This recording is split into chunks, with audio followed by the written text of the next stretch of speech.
Hi, welcome to The Real Generation Gap. I'm Rudy Ruiz. I'm Fred Satilli. And today we're going to be talking about the 1966 heist comedy starring Peter Sellers, After the Fox.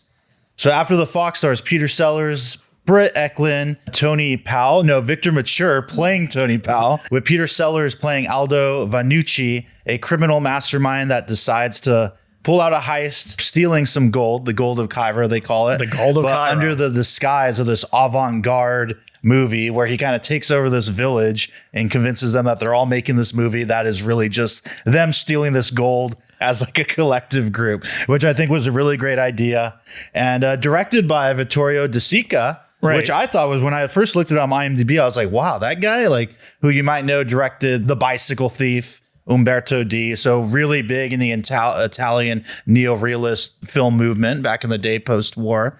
And so I thought that was really interesting. And he even has a cameo as the film director that they steal all the equipment from. But yeah, so this movie was recommended by Cynthia Jania, left a comment on our New Year's episode, which Happy New Year's, everyone. We are in 2025. So thanks, Cynthia, for the comment and the recommendation. So yeah, let's talk about it. After the Fox. Did you see this one in theaters? This was my first time. So I don't think I saw this in theaters. Mm-hmm. I would have been 8 years old or 11 years old or something like that. Anyway, we do the math later. Yeah. But I've seen it many times on TV. And what I don't know if you realize, when they made the Pink Panther in 1963, it was just a one-off movie. They didn't even really have franchises yet. But everybody liked that so much, and they liked the wacky character and everything. So they made A Shot in the Dark the following year. And it was sort of that same guy, but instead of Aldo Vanucci, now he was Jacques Clouseau, which made me laugh then because my natural father loved Jacques Cousteau, the diver, right? Yeah. So that's when that character first appeared, the detective, and then that went over so well that they made this After the Fox, right? Mm-hmm. And then of course 10 years later they finally made another Pink Panther movie, The Pink Panther Strikes Back. Mm-hmm. So it was an interesting whole, reasons, like the sequence. They didn't realize when they made the first one that they were even going to make the second one. Mm-hmm. And that a lot of times with movies, those things are planned. You have a series planned, but this was not like this. This was real organic. And one of the things that I really loved about this movie is the theme song was sung by the Hollies, who had hit songs at that time. And Britt Ekland was a very hot model at the time. They didn't have supermodels yet, but she was like a name, and Peter Sellers married her. So they were married when they made this movie. So just imagine how fun their life was. They got married. He had the Scandinavian model. He was the movie guy. They made this wacky movie together. They had the rock band guys sing the theme song. The theme song was silly. I've actually read that because I don't know much about Peter Sellers and his history, outside of, I think I mentioned Dr. Strangelove. I've seen that. Lolita he was in. I haven't seen Pink Panther, but I was reading that. I think actually him being married to Britt Ekland and then working together caused a lot of issues and a lot of tension. He had a lot of problems, and a big part of why he wanted her in the movie with him was so that she wouldn't run off with some other actor, or there wouldn't be any infidelity. And there was a lot of arguments, and he was very controlling. After their marriage, she went with Rod Stewart. You know what I mean? The potential for that. Yeah. And then ultimately married Jim Phantom. Mm-hmm. So, and by the way, what you're saying about that they had a little problems and stuff like that, that was all Peter Sellers. He was a maniac. He was hard for everybody to deal with. Yeah. And he really was a genius in his own way, kind of like Jonathan Winters.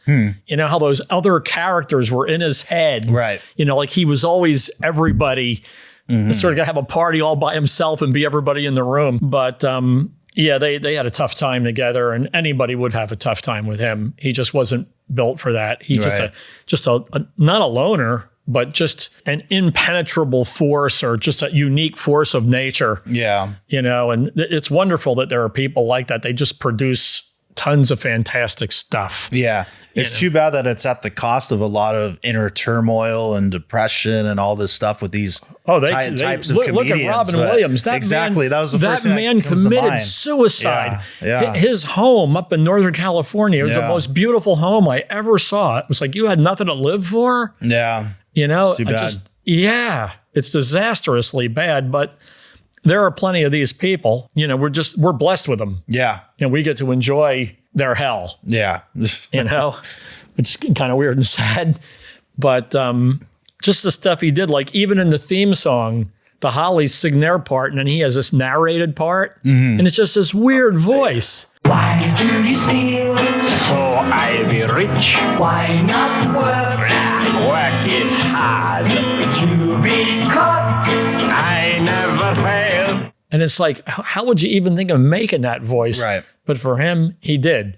So every movie that he makes is a tribute to him. One of the things that got me was the beautiful woman in the movie, Maria Grazia Bucella, right? She's the one who, she goes out in the desert and she's like in a bikini and the truck wrecks. It's amazing to me how beautiful women are. Like beautiful women really can cause a car accident. Like they had that, you know, they told me when I was 17 and driver ed in high school, it's like, you see these girls on the side of the road, like don't do one of these numbers. Like you're going to end up in, you know, in a tree or something. So in this movie, when that incredible woman, they have her like dressed like a Muslim, like all in a black thing. And then she takes that off and she's unbikini, like a bikini model. Yeah. You know, they didn't have supermodels yet. And then later on, she's the beautiful woman who is the alter ego of Okra, who's the criminal trying to steal the gold of Cairo. Yeah. And how funny was that scene when he saw her at the table. They said, "There's your contact." And he goes over to the beautiful woman and he says, "Hi, how you doing?" And he's back to back with her and he's doing the talking, but she's perfectly mouthing the words. Yeah. He says, "I'm the contact. I'm Okra. The woman is not important." Yeah. He's like, the woman's not important. And she's such a goddess. It's women really do.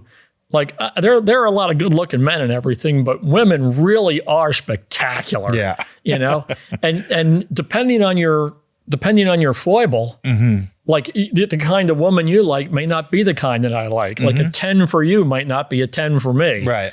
And that's real interesting. And to make my political statement, to just to show you how true this is, female models make a lot more money than male models for the same work, right?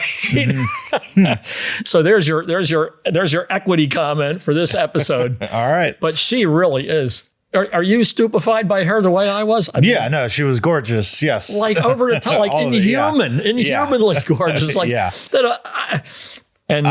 I did like the reveal of the voice. I thought it was going to go a different direction at first, and then they reveal, okay, yeah, he's behind her head to head. It wasn't a man in disguise. Yeah, and I will say the dubbing of that was so well done.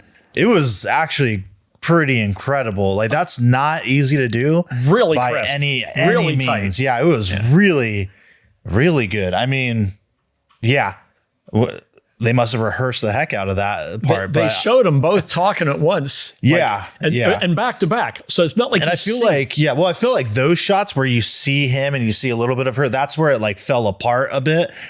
But when it's just on her, it's something else. It's really good. Really crisp. But I did really like that idea. I thought that was pretty fun. The movie is a whole.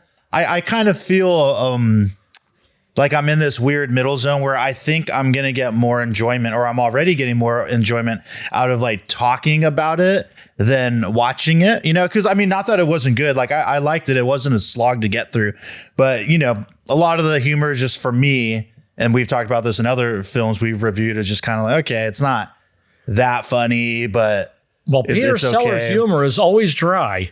Yeah. It's always like offhand comments and realizations, you know, where he like identifies someone's shortcoming or something in a real spontaneous way. And they go, what? You know, like he'll make some statement. And there's a lot of that in this movie. And in any of those, like the Pink Panther stuff and everything, they had that same character that the bumbling, I don't even know how to describe it. It's an interesting kind of comedy. But they did have like when they had the car slapstick, you know, Keystone Cop car chase thing. Yeah. You know, and they were doing, so they had like that kind of funny physical humor, you know, which was just kind of silly. Yeah, the cop's coming in to get him, and he's hiding, and he's in the bathtub, and he's on the roof. His character, where he cared about his sister's virtue and his mother's care above anything. So when he's trying to woo the really beautiful woman, he's hiding her in the closet, right? That was a good moment. And the guy comes in and he says, where is he? The beautiful woman. He's like, I don't know. And he goes, I need to know where my sister. He goes, your sister? Yeah. He opens the door. You listen to your brother. How dare you come here? He had a priority. Yeah. That was such an Italian thing. And his pulling off the Italian accent was the caricature of an Italian accent was so great. Yeah. It was so great. I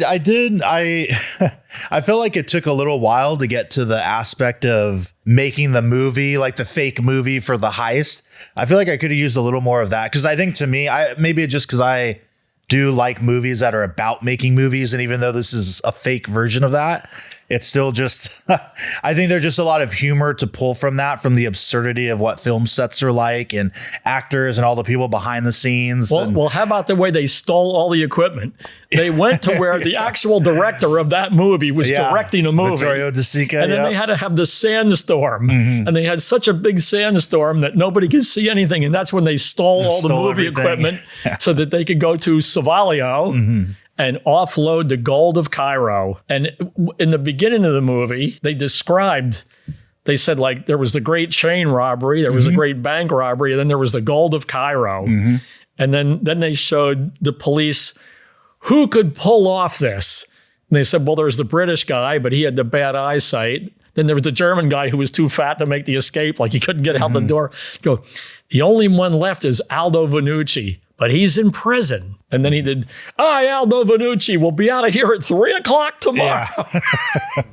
Yeah, I like that whole prison escape and everything. He's got, Sellers has a lot of like gravitas to him, the way he's talking to his friends and his confidence. And then again, putting on these characters and everything, like the priest, and he interrupts the movie to go get his sister, and just the way he's. How about the Carabinieri? Right, when he's with the Carabinieri, he was the secret police. The crazy outfit. Like, why is the Scotland Yard or the CIA or the Sûreté would be in France? Right? Why do the Italians have like a clown costume for those guys? Good question. That's so Italian, right? And he goes in the movie theater. He's got the big hat on. Yeah. The lady says, "You want to remove Carabinieri?" Like he can't. Yeah, his closet had all disguises. Yeah, right. When he went home, doing costumes and stuff. And I didn't catch this in the movie, but I read it after the fact that in Gina's room, his sister Gina Romantica, she has. I love the design of her room because it's all the old Italian film. Was Gina Romantica. Yes, right. It was all the old Italian like film posters and everything, and I love those designs. Yeah, like Fellini stuff. Like, they were doing like that era. Yeah, like once again, he's poking fun at that whole like nouveau impressionist. Like that whole movie was that. Yeah. But one of the posters was an Italian poster for the Pink Panther that had Peter Sellers' name on it and everything. So I didn't notice that. Yeah, I got to look back and catch that. Good catch. Yeah. But, I think it's funny when, convincing the town and everyone just so excited to be in this movie and put me in it. And the way he's walking around with oh my goodness, the viewfinder and the other little dark eyepiece that gaffers the whistle and the bullhorn. And just the way he talks to everybody and just takes his command and is BSing his way through it. Like when the actor's telling him, the Tony Powell character, what are we doing? What are we doing? What are we saying? And he's like, let me think about it.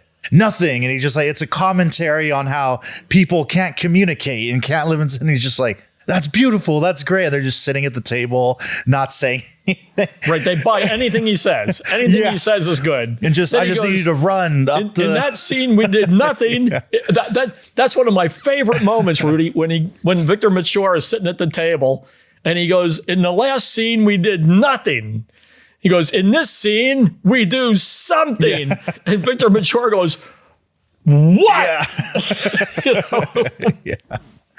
Yeah, no, that's it. But even that shot and is even like when Martin Balsam says, no matter how fast you run, you can't run away from yourself. And he goes, no matter how fast you run, you cannot run away from yourself. And then it's like they literally run across the town like they're gone. And they go so far that when they come back, the people all applaud, I do love the beauty of that shot too. It feels like it would be in a real movie, and it probably is, where when they are sitting at the table and it's just the beach and the water and that's the light totally reflecting, Fellini. and then then just the two of them there, and I just think that that's so funny because they did a really good job capturing, like you said, like the Fellini, the Antonioni type vibes. Man, when they finally are watching the footage at the end in the court, and the camera guy or his friend who's pretending to be the camera guy just shot all the stuff between the shots, like never captured anything. Right. And it just, like just the back of their heads or him whistling, or once they ran to the seat and they do the tail slate and all that.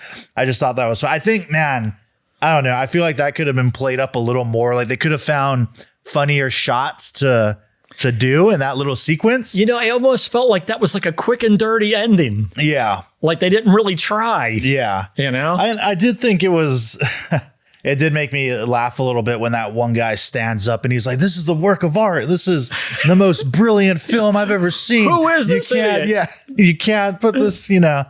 Oh my God. And the judge says, who is this idiot? Yeah. He goes, I'm the film critic. Yeah. Everybody in the film was so embarrassed, like the chief of police, and Gina Romantica, and like everybody was like, "Oh my God!" And you see Victor Mature is just like, Yeah. And then at the end, yes, that was amazing. Yeah. It's funny. I mean, I don't know. Yeah, there's some truth to that, which I just thought was hilarious. And there's a part of the story too that is so true in life and gets ignored by everybody. The plan was undone by two things. The first thing was the boat didn't land on time. Mm. So even though Peter Sellers set up everything to unload the gold from the ship and make a getaway, it was like the guy who antagonized him the whole time said, you better not screw up. You better not screw up. He screwed up. Mm-hmm. It was like stall. Mm-hmm. And that's why they had to make the fake movie, because he was stalling for time. Then the other thing that got him undone was his sister, who wanted to be the movie star, Gina Romantica. At one point, she called her mother, and she said, come out here. And the police were keeping an eye on the mother. Yeah. So when she got on the bus to go to Savaglio, they were like, she's making a move. They must have called. And that's what undid it. That's what brought all the police in. Yeah. So in my own life, I find that as I do things, there's always some nitwit in the background doing some innocuously small, innocent thing that screws up my whole deal. And that was true in the movie. Mm-hmm. Like she was so proud to be making a movie with the extremely handsome Tony Paola, right? That was great that she wanted to make sure she was a good enough on-screen kisser. Yeah. So she goes to his room at night and comes onto him heavy, like, kiss me, teach me how to kiss on screen. And of course, he's really an old man trying to act like a young man. Yeah. So he put the hair dye in, and then she had it on her face when she held his hair and went like this. That was so funny. But yeah, no, I love what you bring up with the end there. And I thought that climax was going to be a little more big and grand when I'm like, oh, here's the part where everything's gonna, it's going wrong. And I guess it was, I don't know, something about it didn't quite hit for me. Cause even we have Okra, who gets greedy and just throws his friend out the truck. He's got the smoke screen. He turns the smoke on, and he's just going to take off with the gold, and we get a little bit of a chase. There's one part where like three of the cars turn this corner, and more I just appreciate stunts in movies. And they did a wild like car stunt, and that like no jumping or anything crazy like that, but just narrowly taking a very sharp turn and missing the wall and another car coming through. It's like not that long of a shot, but I'm like, damn, man, you guys were doing this in the 1966 right here. Like, right. Like that was a dangerous movie just pulled off. So I just appreciate moments like that. And it's great that the prosecutor says, I have evidence of what they did. And they said, what evidence? He goes, the film you shot, The Gold of Cairo. Mm-hmm. And then they're looking at each other like, because nobody was shooting anything. Yeah. Right. At the one point, the guy was leaning on the camera, and Martin Balsam says, aren't you supposed to be filming this? Yeah. His part was great because at one point, he says, I'd like to look at the contract. And Peter Sellers says, here's my contract. And he kisses him on both cheeks. And Martin Balsam says, can I get a copy of that from my lawyer? Yeah. I love that, him being just the voice of reason and in a totally insane world. Yeah. You like, know? where's the script? What's it about? It's this in stuff. here. Yeah. In the script, you know. One of the, I mean, this is probably the stupidest joke in the movie, but it did make me chuckle a little bit, is, he keeps doing the thing with the viewfinder, just putting on that show, and the guy gives him an ice cream, and he gets distracted, and it's just, I don't know, it was so dumb. Instead of holding the ice cream and looking through the viewfinder. He puts the... But those kind of subtle things. Yeah. The movie's got 1,000 of those. Right. Yeah. But I really like the movie. I think the people need to see all 4 movies. A Shot in the Dark is really awesome. It's as awesome as this. Especially the nudist camp scene. He has to infiltrate the nudist camp, so he's got a guitar. He's walking around with a guitar. But it's equally funny. Anyway, I love the way that they poked fun at Nouveau Impressionism, because that was heavy then. Yeah, that's when Fellini was doing his thing, and the whole world was looking at that. And here, I mean, this is you're talking about busting balls, Yeah. I mean, he really, every stupid thing. I love movies like that, like Tropic Thunder, right? Or The Fall Guy is a current one. Okay. It's like that they're making a movie, and the guy's in the movie, and he's trying to make the movie while busting the criminals. Yeah. That's all I have to say about this. It's not a masterpiece. I can't give it a 10, even though I love it. So I'm going to go with an 8. Okay. Yeah, I'm going to give this one a 5. I think it's worth checking out. It, again, like I mentioned, isn't, super funny to me, but there's aspects I like about it, especially if you are familiar with some of these older films. If you've seen Fellini, if you've seen Antonioni and, some of the stuff from that era. La Dolce Vita. Yeah. I still haven't seen that one. I know. Wow. I know. I can't find a Blu-ray. I need to find a Blu-ray. Okay. But yeah.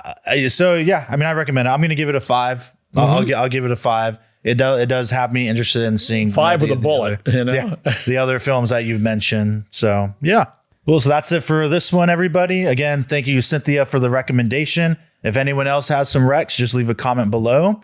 And once again, Happy New Year from us. We got some great picks coming up for the rest of the year here. So cheers.